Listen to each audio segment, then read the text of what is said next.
क्योंकि ये दशलक्षण पर्व आज से प्रारंभ हो रहा है। ये पर्युषण पर्व का अंतिम दिवस है और दशलक्षण पर्व का प्रारंभिक दिवस है। ठीक है ना।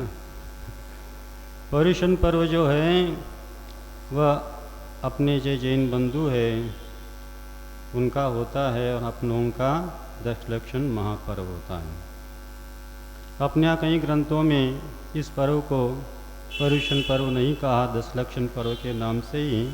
और जब भी धर्म का उल्लेख करते 10 लक्षणों का, तो वहाँ पर भी कहीं इसका इस नामकरण से उल्लेख नहीं किया गया है। लेकिन फिर भी भाव तो वही है। हो सकता 8 दिन का होता है उनका, हम लोगों का 10 दिन का होता है। तो यहाँ पर एक श्रावक धर्म भी है और एक मुनि धर्म भी है। इन दोनों को अपने को समझना चाहिए। यहाँ पर जो दशलक्षण पर्व मनाए जा रहे हैं, या आचार्य महाराजों ने कारिका दी हैं, वत्तु सवाओ धम्मो उत्तम क्षमा दख लखनो धम्मो रणत्यम च धम्मो जीवाणम रखनो धम्मो। ये कार्तिक अनुप्रेक्षा का है, थोड़ा बहुत कारिका आगे पीछे जो भी हो सकता है। इसमें एक बात बताई है, वस्तु का जो स्वभाव है वह धर्म है। उत्तम क्षमादि दशलक्षण रूप ये धर्म है। रत्नत्रय को धर्म कहा और जीवों की रक्षा करने का नाम धर्म कहा। इस सभी कथन 4 प्रकार के किए हैं कि भले ही शब्द में भेद है लेकिन अर्थ में कोई भेद नहीं। सब कहने का तात्पर्य एक ही प्रकार का है। वस्तु का जो स्वभाव होता है स्वभाव का कोई अभाव नहीं होता। स्वभाव से जो मूल स्वभाव है, भाव से भावांतर होता है लेकिन स्वभाव का अभाव नहीं होता। मूल स्वभाव का अभाव होना ही विभाव माना जाता है। तो जो वस्तु का स्वभाव है उसका अभाव नहीं होता, लेकिन जो विजाति जो निमित्त मिलते ही अथवा जो विजाति तत्व है उसके माध्यम से अपना स्वभाव परिवर्तन होता है, विभाव में आ जाता है। तो क्रोधादि जो कषाय हैं अपना स्वभाव नहीं है, ये आत्मा का विभाव परिणति मानी गई है। और अनादिकाल से आत्मा कर्म से संबंध को प्राप्त हुआ है और वह कर्म का निमित्त मिलता, द्रव्य कर्म का निमित्त मिलते ही भाव जो है रागादि परिणाम होने के कारण, क्रोधादि रूप परिणाम करने के कारण से अपना जो स्वभाव उत्तम क्षमादि धर्म था वह धर्म लुप्त हो जाता है। वैसे 10 लक्षण ये धर्म के लक्षण माने गए। लक्ष्य जो है वह धर्म माना गया है और उसके लक्षण कितने हैं? तो लक्षण के द्वारा लक्ष्य की पहचान की जाती है। जैसा अलग जी ने कहा था, मिली वस्तुओं में से पृथक पृथक करने का जो हेतु है उसका नाम लक्षण होता है। लक्षण में अतिव्याप्ति, अव्याप्ति, असंभव आदि दोष नहीं होना चाहिए। वह निर्दोष जो हेतु मानी जाती हैं वही उसके माध्यम से उस लक्ष्य को हम पहचाना जाते हैं जिसका हमने लक्षण कर रहे हैं।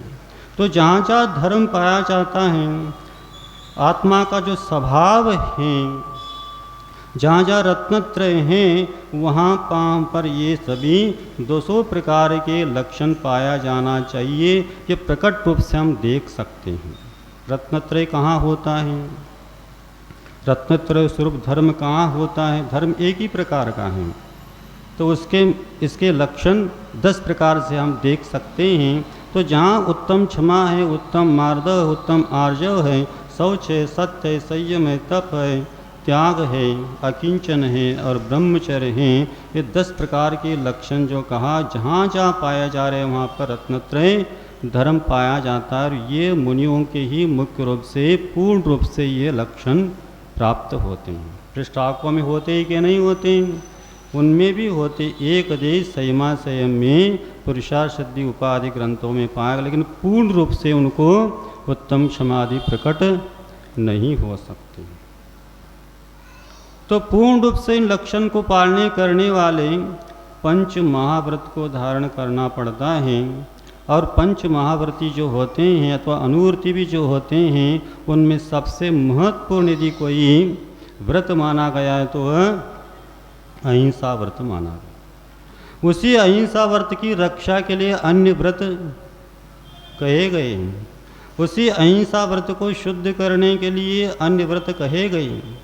तो अहिंसा किसे कहते हैं, ये भाव उत्पन्न हो जाता है, ये प्रश्न उत्पन्न हो जाता है। तो अहिंसा आचार्य ने कहा है अप्रादुर्भाव खलु रागादीनाम भवेत् हिंसेति तेषाम उत्पत्ति हिंसेति जिनागम संक्षेप। जिनेन्द्र भगवान के जो उपदेश उसका संक्षेप में यदि कहा जाए तो कहते हैं अप्रादुर्भाव खलु रागादीनाम अहिंसा थी, यानी रागादि भावों का उत्पत्ति नहीं होना यही अहिंसा मानी गई है। और जहाँ रागादि भावों की उत्पत्ति हो जाती वहाँ पर हिंसा मानी गई। तो क्रोध करने से, मान आदि कषाय करने से आत्मा की हिंसा हो जाती है। उसके माध्यम से नवीन कर्म बंद हो जाता है। उस कर्म के उदय में अपने को अनेक प्रकार के दुख आदि को भोगना पड़ता है। इसलिए आचार्य कहते हैं यदि दुख से बचना चाहते हैं तो व्रतों को अंगीकार कर लो, उत्तम क्षमादि 10 लक्षण धर्म को अंगीकार करो। दुख में वच, क्या है ना एक सूत्र, दुख में वा हिंसा विश्वामित्रापाय अवध दर्शनम दुख में वा, ये 2 सूत्र दिए हैं। तो हिंसादि जो भाव होने से, रागादि भाव होने से, कषादि भाव होने से क्या होता है, ये लोक में परलोक में अपाय का कारण होता है, निंदा का कारण होता है। मात्र अपाय का कारण, निंदा का कारण नहीं। वह मान लो वह हिंसादि जो पाप हैं वह आपके लिए दुख में ही, दुख के लिए ही कारण है, दुख रूप ही है, ये समझ लो। क्यों? क्योंकि क्रोधादि कषाय करते हैं तो आकुलता संक्लेश परिणाम अधिक रहते हैं। उस समय जब करते उस समय तो दुख का अनुभव करते ही हैं, लेकिन एक एक समय में जो कर्म का बंध होता है, सागरोपम काल तक भी अपने को असात आदि कर्म और भी जितने प्रकार के पाप कर्म हैं वो सभी बंध जाते हैं और अनुभाग उसमें तीव्रता पड़ जाती हैं। तो कहीं भो तक भी उस काम को भोगना पड़ता, एक समय में किया कर्म भी कहीं भो तक सागरोपम काल तक भोगना पड़ता। इसलिए महा अनर्थ से बचना चाहते हैं तो इस उत्तम क्षमादि धर्म को अंगीकार करना चाहिए। और पूर्ण रूप से मुनि जब हिंसादि का त्याग कर लेते, उनके पास 4 प्रकार की हिंसा का त्याग हो जाता है। इसलिए कौन कौन सी हिंसाएं? संकल्पी हिंसा, आरंभी हिंसा, विरोधी हिंसा और उद्योगी हिंसा का त्यागी हो जाते हैं। तब कहीं चाहकर वह उत्तम क्षमा को पूर्ण रूप से धारण कर पाते। अन्यथा निचली अवस्था में, श्रावक अवस्था में एकमात्र संकल्प हिंसा का त्यागी होता, अन्य हिंसा का त्यागी नहीं होता।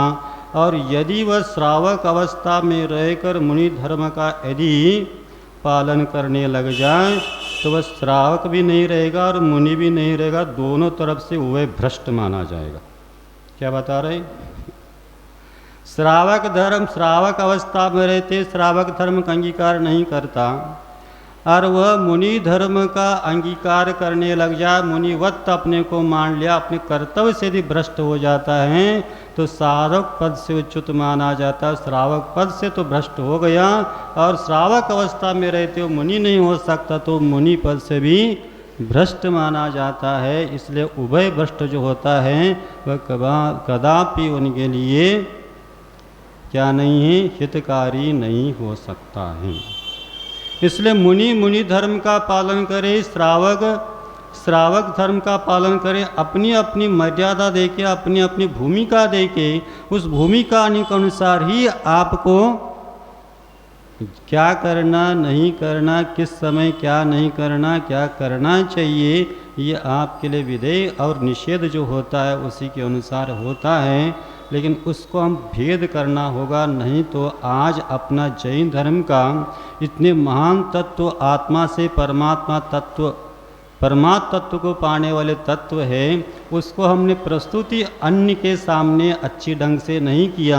हाँ, जिन लोगों ने किया वह अहिंसा धर्म जैनों का धर्म है, उत्ता क्षमादिक जैनों का धर्म है, इन्हीं के कारण से हम गुलाम आदि हो गए, ऐसा भी ठप्पा अपने पर लग गए। लेकिन अतीत काल में देखते राजे महाराजे ऐसे चक्रवर्ती, एक से एक बड़े राजा, पंचम गुणस्थान के रहने वाले, ये भी सब कुछ अपना कर्तव्य जिस अवस्था में जो करना चाहिए कर चुके। सब पढ़ते हुए भी सुनते हुए भी हम उसको समझे नहीं और अन्यथा धारण धर्म संबंधी बना के बैठ के अच्छे अच्छे पढ़े लिखे अपने समाज में भी ऐसे लोग प्रश्न करते किस अहिंसा धर्म की बात कर रहे महाराज आप लोग, इसी धर्म के कारण से तो हम गुलाम में गए। ऐसे ऐसे आरोप करने वाले मिलेंगे। वो धर्म का सच्चा स्वरूप श्रावक धर्म क्या है और मुनि धर्म क्या है नहीं समझने के कारण से हुआ है। इसलिए ऐलक जी ने एक उदाहरण आपके सामने शांति सागर महाराज जी का रखा है,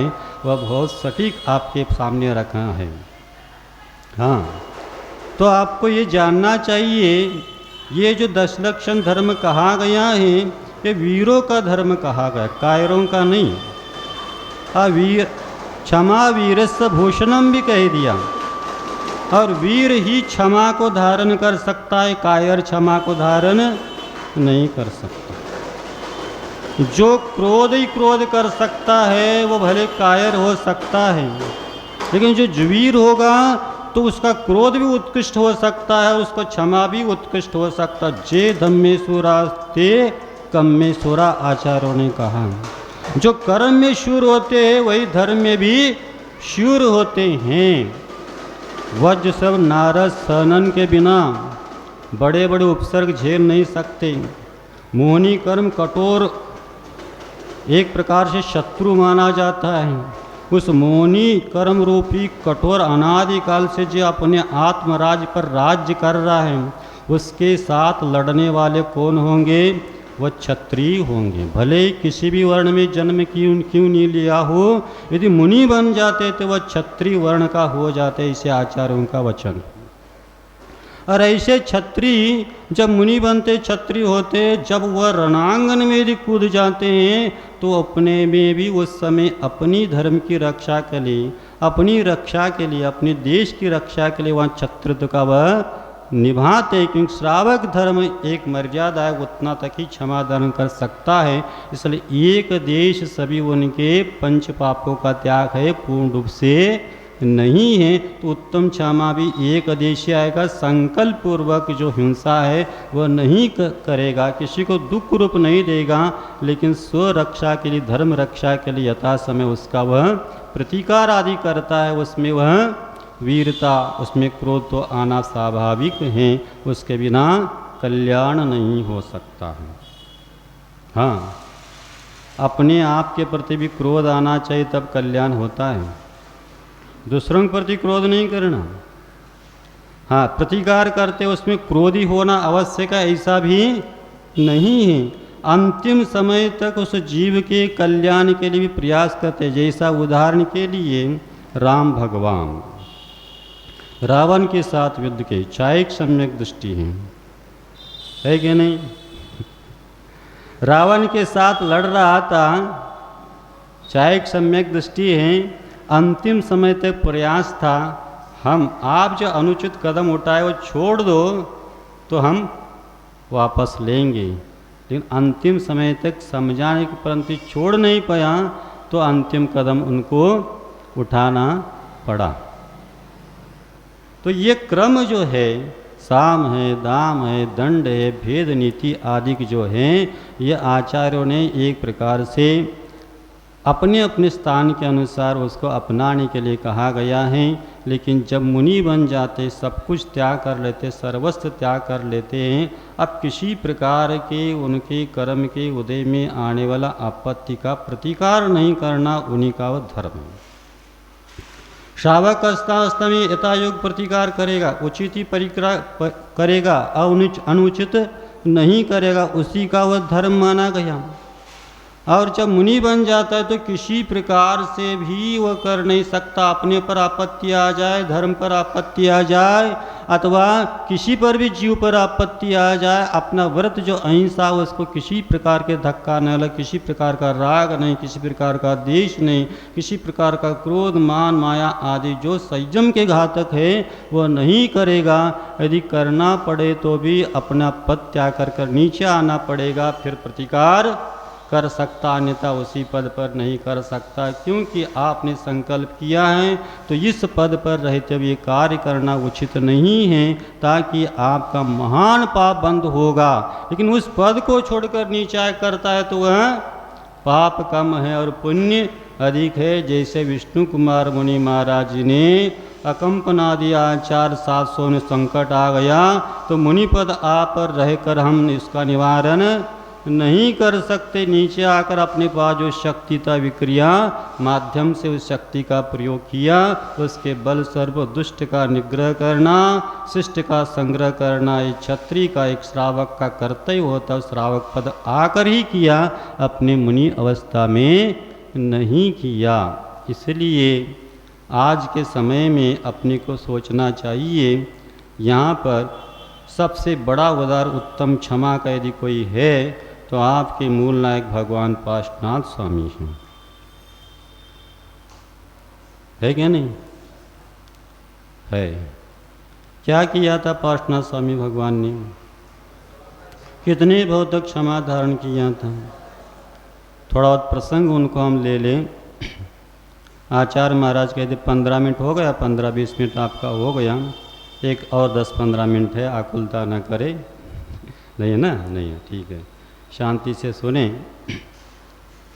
तो आज पार्श्वनाथ भगवान का थोड़ा वो चरित्र आपके सामने रखना चाहता हूँ।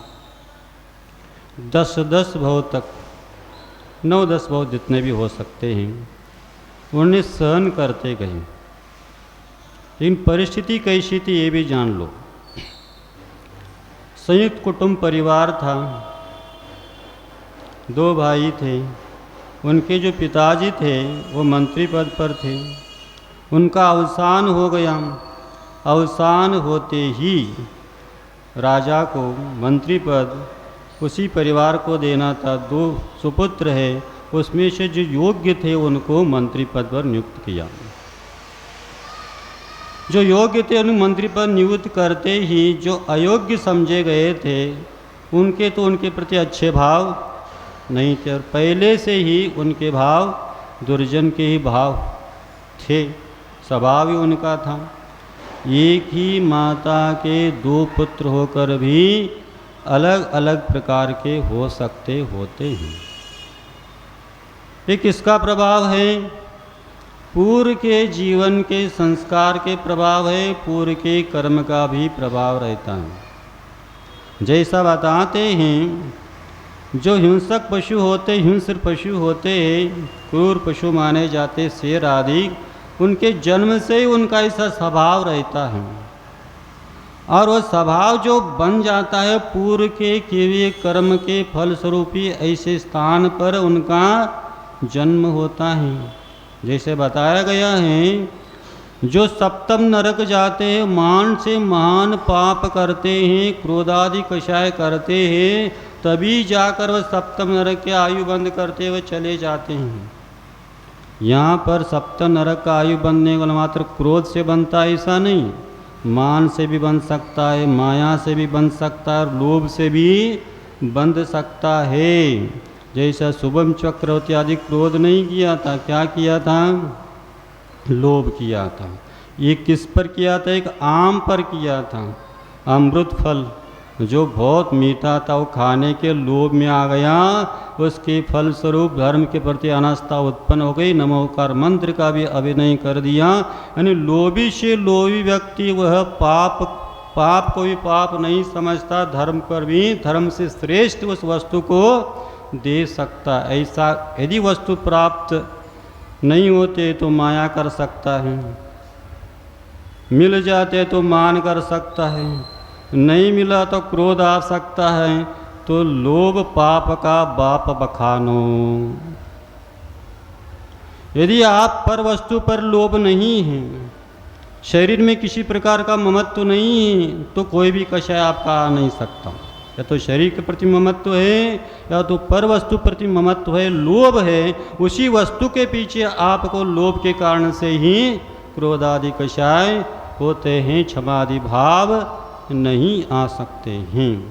दुर्जन के भी कुछ अपने उनके पास शक्तियाँ रहती हैं और सज्जन के पास भी कुछ शक्तियाँ रहती हैं, लेकिन दोनों का उपयोग जो है भिन्न भिन्न प्रकार की होती है। विद्या विवादाय धनम मदाय शक्ति परेशां पर पीड़नाय खलस्य साधो विपरीतमेत ज्ञानाय दानाय रक्षणाय च। क्या बताया? एक खल होता है, दुर्जन होता है, और एक सज्जन होता है।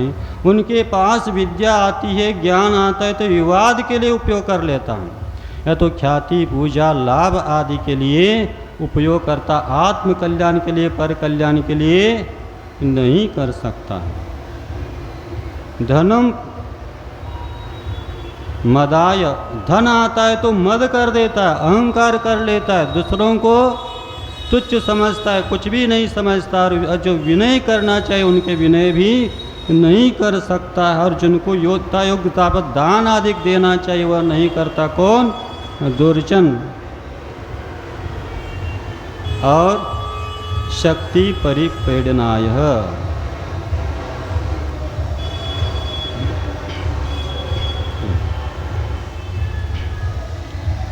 सुनने में आ रहा है? आ रहा है। समय लगेगा तो हम थोड़ा सुना रहे हैं, सुनो, थोड़ा अच्छे से एकाग्रता के साथ सुनो। जैसा आप मोबाइल सुनते हैं ना, हाँ, कहीं रेल लोपथगामी, रेल का लोपथगामी, समझ रहे हैं ना? अगिन गाड़ी, मराठी में बोलते हैं अगिन गाड़ी। सज्जन और दुर्जन कौन से किस प्रकार से उपयोग करते हैं वस्तुओं का? सज्जन जो रहता अपने पास विद्या आ जाती है तो ज्ञान के लिए करता है, उपादेय ज्ञान, कर्तव्य अकर्तव्य क्या है इसके लिए उस ज्ञान का उपयोग करता है। और धन आता है तो किसके लिए? दान आदि के लिए, परोपकार के लिए करता है। और शक्ति अपने पास रहती है तो रक्षा ले करता, अपनी भी रक्षा हो और पर की भी रक्षा, इसके लिए उपयोग करता है। तो दो भाई थे, एक दुर्जन के समान था, एक सज्जन के स्वभाव था, साथ में वह पले थे, पोषे थे, एक ही कुटुंब में रहते हुए स्वभाव में बहुत अंतर था। और एक बार जो पार्श्वनाथ भगवान का जीव, क्या नाम था उनका? मरुभूति। छोटे थे क्या बड़े थे? हाँ, छोटे थे।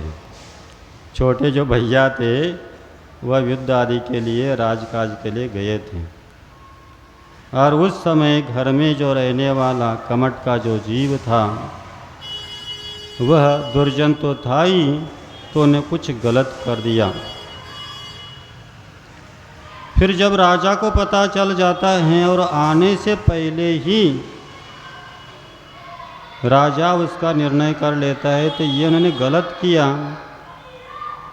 जो भाभी मानी जाती, माँ के समान मानी जाती हैं, और उसके साथ उन्होंने गलत व्यवहार इस प्रकार से करना, इनके लिए ये राजकुल के लिए कलंकित है। मंत्री पद पर रहना जिस परिवार में और अपनी प्रजा में ऐसा कोई कुटुंब है तो यह बिल्कुल असहनीय है। तो यथा योग्य उसके लिए उन्होंने क्षमा किया। क्षमा किया नहीं।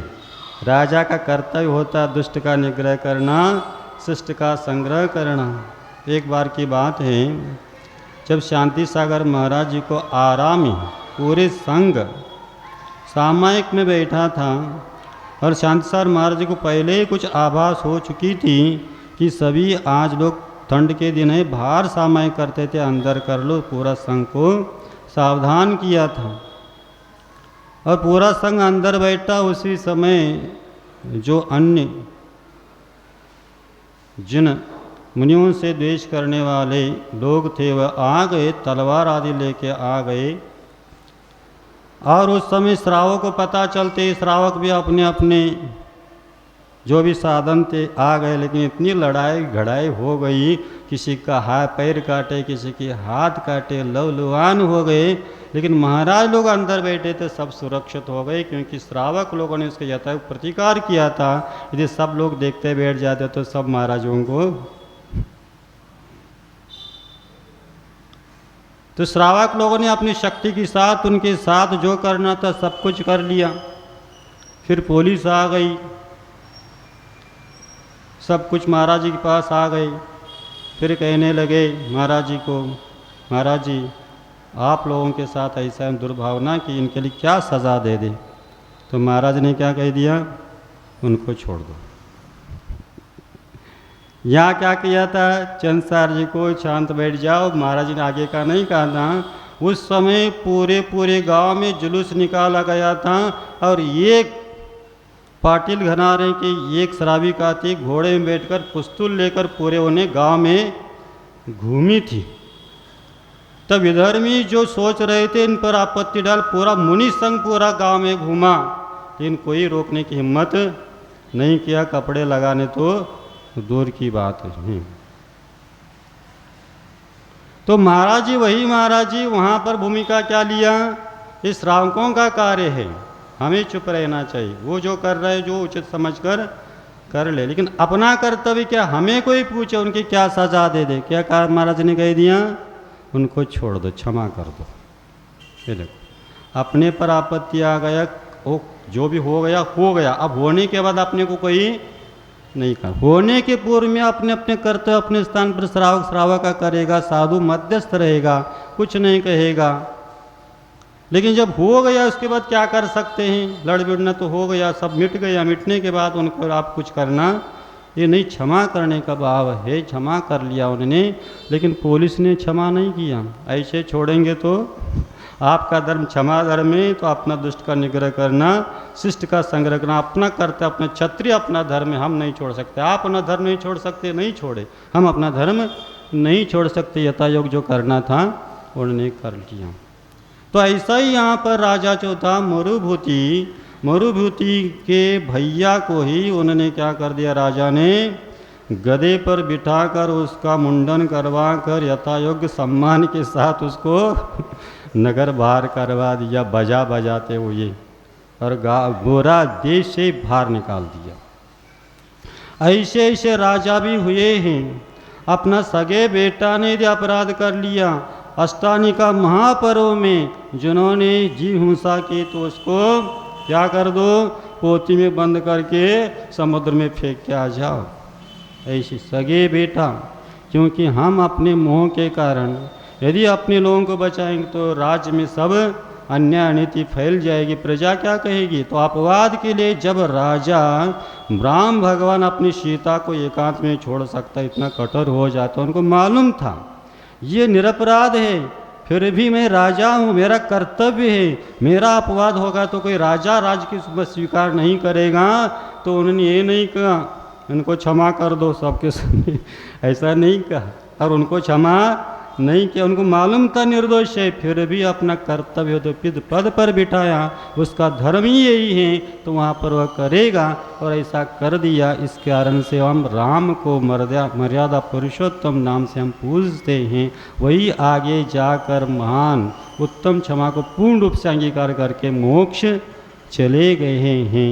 तो ऐसा ही वह जो मरुभूति का भाई कमट था, उसको तो भेजा, लेकिन उसमें मन में क्रोध भाव उत्पन्न होगा, शत्रुता उत्पन्न हो गई। इसमें कोई मरुभूति का हस्तक्षेप नहीं था, न उन्होंने कुछ कहा था। और आते ही राजा ने उनको कह दिया मरुभूति के, आपने भैया ने ऐसा कर दिया तो मैंने जो करना था कर लिया, राजन थोड़ा क्षमा कर लेते, थोड़ा वो तो उन्होंने मुँह के कारण से कहो, कुछ भी कहो, अथवा स्वभाव कहो, तो उनको एक बार क्षमा करने की दृष्टि से उन्होंने कहे तो दिया, अपना कर्तव्य था, क्योंकि उनको मालूम था यदि ऐसा है तो इसका और अहित न हो जाए, इसे लोग संभालना अवश्य है कि थोड़ा बहुत गलती हो सकती ही, इस भावना से वह उसको धर्म मानकर उसको थोड़ा बहुत क्षमा करने की भावना रखी। लेकिन राजा कहते ऐसा आप भले कह दो, लेकिन मैं ऐसा नहीं कर सकता था, नहीं करूँगा। फिर उनको मन को लगा कि कम से कम अब तो उनको परिणाम सुधरना चाहिए, अब तो कहीं भी रहे अच्छा रहे, थोड़ा समझा बुझा कर पुनः कुछ उसका कल्याण की भावना से चले गए उनको समझाने के लिए। और वह समझाने के लिए गए, क्षमा धारण तो कर चुके ही थे, क्योंकि छोटे छोटे गलती के लिए हम यदि वैर बांध लेते, हो सकता है भो भो में भी अपने लिए वह अहितकारक हो सकता, उसका भी अहित होगा और मेरा भी अहित होगा। महान आपत्ति आ गई, अब इस कोई भी पर्याय नहीं है उसके लिए जो अपने लिए उचित है। अनेक लोगों की रक्षा के लिए, धर्म रक्षा के लिए वो तो कर ही लेते हैं, लेकिन जब किसी का थोड़ा बहुत हम अपने धर्म को अंगीकार कर लेते हैं और उसके माध्यम से उसका पूरा स्वभाव में परिवर्तन हो जाता है और उसका जो भविष्य अच्छा बन जाता है, तो अंतिम समय तक उसके सुधार का प्रयास कर लेना चाहिए। जैसे राम ने रावण के लिए किया था, ऐसे ही यमरुवती ने उनके लिए एक समझाने के दृष्टि से उसका बदलाव लाने के लिए प्रयास किया, लेकिन वो ठान के बैठा था इसका मैं बदला लेके ही रहूँगा। जो ही आते ही उनके चरणों में झुकते ही क्षमा मांग रहा था। और उस समय उन्होंने पत्थर जो अपने तप कर रहा था, तपस्वी के रूप में, वह जो अन्य बाल तप उसको कह सकते हैं, बाल तप प्रवता ज्ञान के साथ तप रहा था और अनेक प्रकार की शक्ति अर्जन करके हो सकता है बदला लेने के लिए कर रहा होगा, और सामने सामने आ गए तो रहा नहीं गया और पत्थर पटका दिया और दोनों ने तिरंचाई बांध लिया था। ये भी ध्यान रखो, मरुभूति भी तिरंचाई बांधा था, मिथ्यात्व के साथ ही था, जो आगे जाकर पार्श्वनाथ भगवान बनने वाले हैं, इतने 8-9 भवनों के बाद ही बढ़ने वाले हैं, फिर भी सम्यक दर्शन नहीं था। ऐसा आदिनाथ भगवान का भी 7 भव पहले सम्यक दर्शन प्राप्त किया उन्होंने, सल्लेखना भी धारण कर लिया, सब कुछ कर लिया, 2-3 भव लगे, देवगति में भी चला गया, वहाँ से आ गया, मुनि महाराज को हार भी दे दिया, सब कुछ कर दिया। उसको हार देखने वाला तो भोग में चलेगा और ये भी भोग में चले गए। वहाँ जाकर सम्यक दर्शन को प्राप्त कराने के लिए उनके मंत्री गया था। इसका मतलब सम्यक दर्शन इतना दुर्लभ नहीं है। सम्यक दृष्टि सुलभ है, लेकिन सम्यक दर्शन के योग्य परिणाम हो गए तो कुछ भी बताने की आवश्यकता नहीं है, उस जीव को कोई कहने की आवश्यकता नहीं है, वह अपना स्वयं का मार्ग उचित जो है वो चुन लेता है, वह करने लग जाता। जब महापुरुषों के जीवन की घटना ऐसे तो हम कहाँ के हैं। तो वह जीव दोनों ने मिथ्यात्व के साहित्य आई बांध लिया, तिरंचाई बांध लिया, एक हाथी बन गया और नाग बन गया। और जो मरुभूति का जीव हाथी बन गया था, कीचड़ में फंस गया और उसी समय नाग दूर से देख लेता, ये मेरा वही वैरी है, मेरे लिए ऐसा इन्हीं के कारण से मैं राज्य छोड़ना पड़ा था और मैं इसको छोड़ूंगा नहीं। आकर उसको डस लेता है और वह मर लेते हैं और अपने अपने गति के अनुसार चले जाते हैं। ऐसा कितने भव तक चलता है? 7, 8, 9 भव तक चलता है।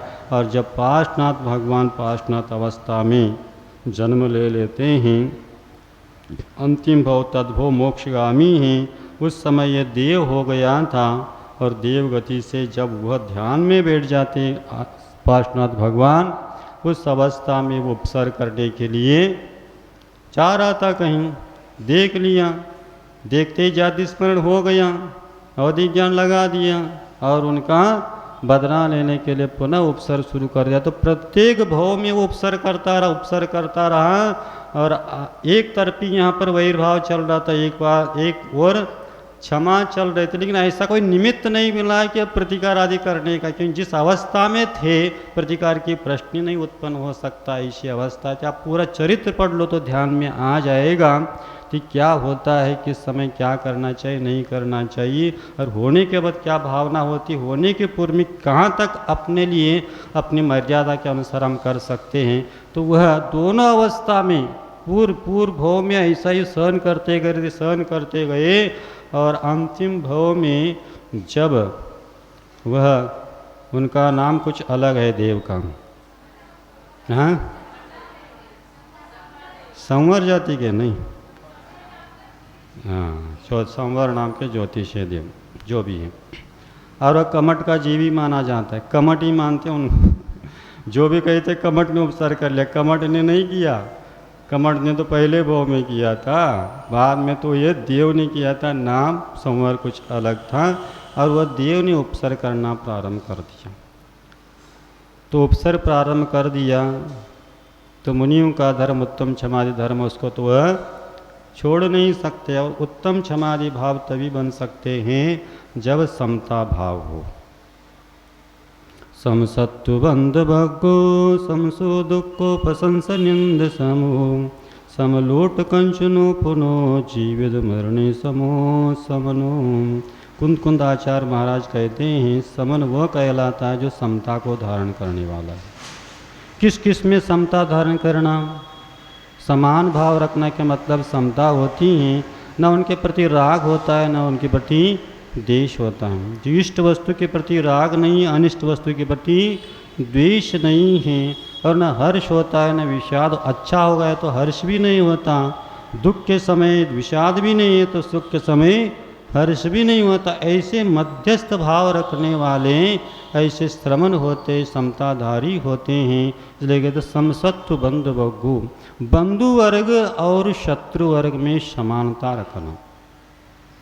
बंधु वर्ग आते तो हर्ष नहीं है, शत्रु वर्ग आता है तो विषाद नहीं है, द्वेष भाव नहीं, इनके प्रति राग नहीं, इनके प्रति द्वेष नहीं है, सब समान हो जाते हैं। किसी के प्रति हीनाधिक भाव पक्षपात भी नहीं हो सकता, एक जैसा भाव बना रहता है, तब कहलाता है समता भाव। हाँ बहुत कठिन है कहना अलग, लेकिन धारण करना भव लग सकते हैं, जीवन भी चला जा सकता है, पूर्णता भी न भी आ जाए। सगुप्ति समिति धर्मानुप्रेक्षा परिशेजे चारित्र्य आसो निरोध संवर। हाँ गुप्ती आने के लिए, गुप्ती अवस्था में पहुँचने की सामर्थ्य रखने वाले ही पूर्णता समताधारी शुद्धोपयोगी यहाँ पर समताधारी को कहा गया है, शुभोपयोगी को नहीं। शुभोपयोग रहते आपके चार प्रकार के भावना हो सकती हैं, और यथायोग्य आपके समिति के निर्दोष पारण के लिए यथायोग्य समता हो सकते, पूर्णता समता नहीं हो सकता। इसलिए कहते हैं सत्पेश मैत्रीं गुणशु प्रमोदं कृष्टेश जीवेश कृपा परत्वं मध्यस्थ भावं विपरीत वृत्तो सदा ममत्वा विदधातु देवी। ये कब? जब सामायिक आदि के बैठते हैं, ध्यान आदि की अवस्था में बिल्कुल वीतरागी बन जाते हैं, तब उस अवस्था में समता का अनुभूति होगा, अथवा निर्विकल्प समाधि की अनुभूति होगी। लेकिन जब प्रवृत्ति में आ जाते हैं तो चार प्रकार की आपकी प्रवृत्ति हो जाती हैं। जो सभी जीवों के प्रति मैत्री भाव का मतलब सभी सुखी रहे, कोई दुखी न हो जाए, ऐसा भाव रखना। और प्रमोद भाव किसके प्रति? जो गुणी जन है उनके प्रति प्रमोद भाव हो जाता है। कष्ट में जो रहते हैं उनके प्रति कृपा भाव होता है, और जो विपरीत वृत्ति वाले होते हैं उनके प्रति मध्यस्थ भाव होता है। तो मध्यस्थ का मतलब एक प्रकार के समता आ गया, ऐसा नहीं कहना। जो गुण में अधिक है उनके प्रति भी समान भाव, दुर्जन के प्रति भी समान भाव। इनके पक्षपात क्यों करना, इनमें भी प्रमोद कर दो, और विपरीत वृत्ति वाले उनके प्रमोद भाव होना चाहिए, या तो दोनों कुछ नहीं होना चाहिए। एक के लिए कुछ कह रहे, एक के लिए कुछ कह रहे, नहीं।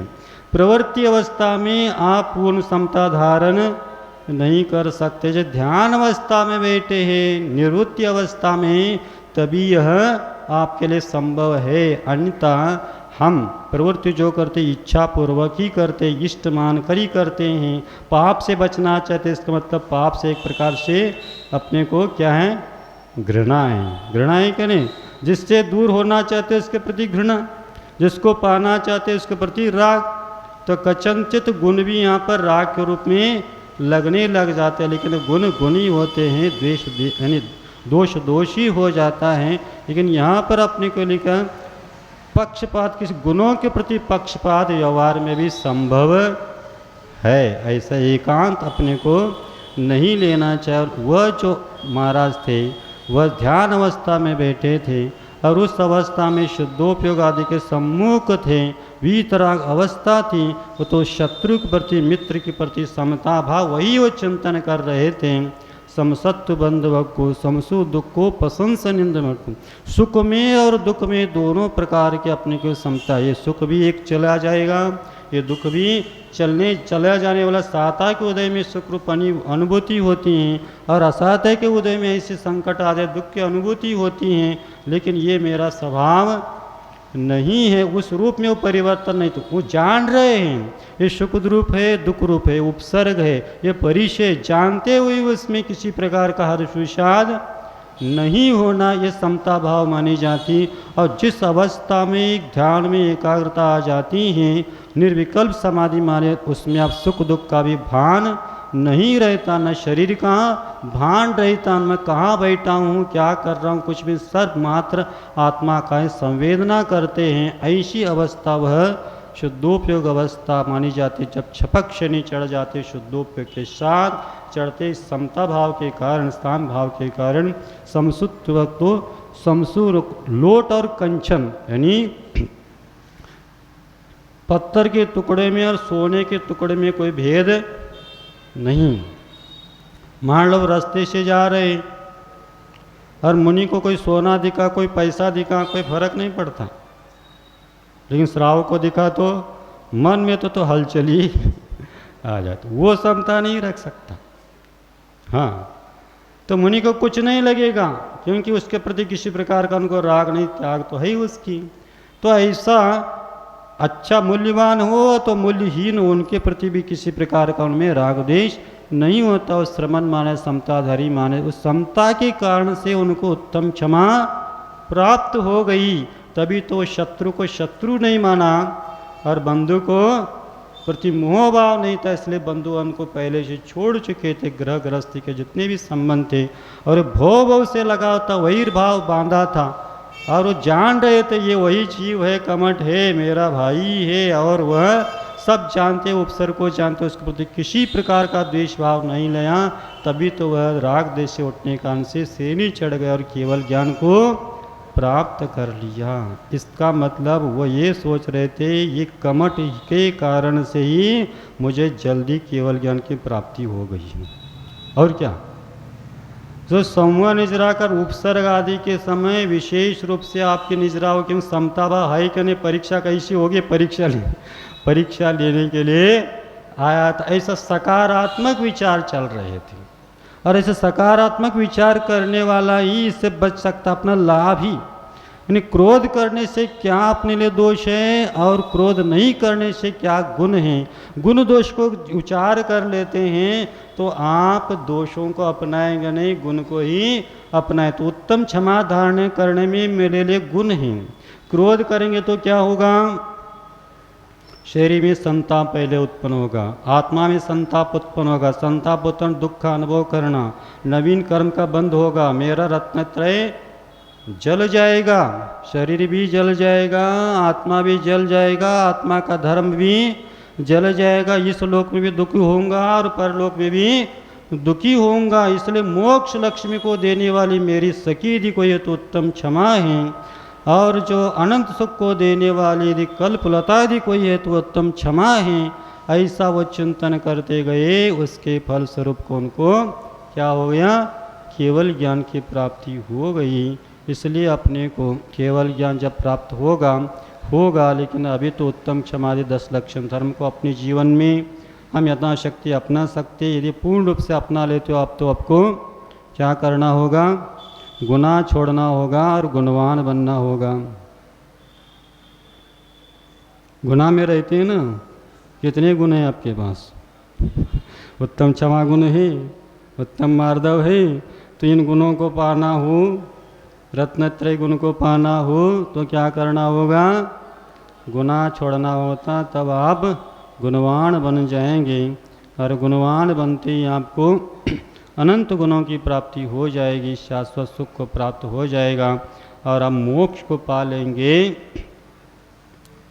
तो ही अपना क्या होगा, हम दुख से मुक्ति होंगे। जब तक अपना संसार है तब तक आप सुख का इच्छा करना भी एक प्रकार से विपरीत विचार है। यदि संसार में सुख होता तीर्थंकर क्यों त्यागे, काय को शिव साधन करते संयम सो अनुरागे। आचार्य महाराज समय आपका पूरा हो गया, पौना घंटा हो गया, 5 मिनट और ज़्यादा हो गया, तो हम उत्तम क्षमा चाहते। आपका समय कम कहकर ज़्यादा ले लिया ना, आधा घंटा कहा था, 4:30 कहा था, 4:45 बज गए। प्रवचन में ऐसा ही होता है। अब 2-2 महाराज का प्रवचन कहने से और बढ़ ही जाता है। लेकिन आप लोग थोड़ा बहुत समय का ध्यान रखें और समय समय पर सभी क्रिया करें। पूजन का समय तो सुबह रहता है, उसी समय करते तो अच्छा रहता है, क्योंकि बहुत सारे उपवास रहते, ये रहते वो रहते, तत्वासुद पाठ भी करना और इधर प्रवचन भी सुनना 2-2 महाराज का।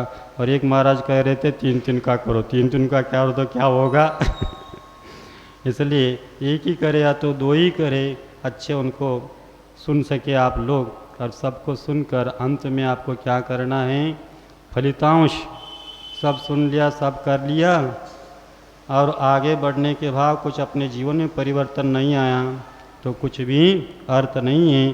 क्योंकि हम लोगों ने साक्षात केवली भगवान के समोशरण में भी उत्तम क्षमा आदि 10 लक्षण धर्म को अनंतों बार कर चुके हैं।